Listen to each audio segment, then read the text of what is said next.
Look at these beautiful drones, solid gold. They don't just watch, they decide. Trump claiming that Iran has been completely decimated, defeated, they have no military. In real life, Iran retains the capacity to strike at Israel-US assets in the region controlling the Strait of Hormuz. Who do you think has more leverage going into this? Where do you see these talks potentially going in terms of any sort of framework for a possible deal? That is an enormously important question that you just asked. Iran has a vested interest in prolonging the war. Or to put it in different terms, prolonging the closing of the strait. The fact is that what is happening here is that the situation in the international economy is getting worse and worse by the day. And as almost everybody knows, if you project out 2 or 3 months where the strait remains closed, the damage to the world economy will be enormous.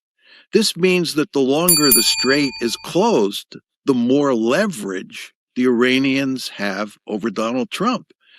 Trump, on the other hand, has a profound interest in ending this war as quickly as possible to make sure that the damage is limited. That shows his desperation. Then what happens is, at the end of the day, he issues another tweet and he says that we're going to not attack and we're going to start negotiations and there's going to be a ceasefire. And what's truly remarkable about the second tweet that night is he says that we accept the Iranians' 10-point plan. You remember, there are two plans on the table. One is the American plan, which is the 15-point plan. And then there's the 10-point plan, which is the Iranian plan.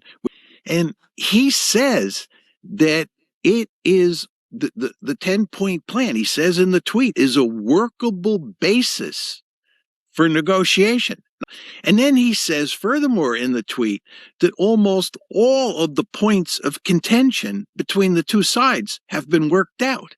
If you think about what he said that morning, that's desperation. And then if you think about what he said that evening, the concessions that he's willing to make are really quite remarkable.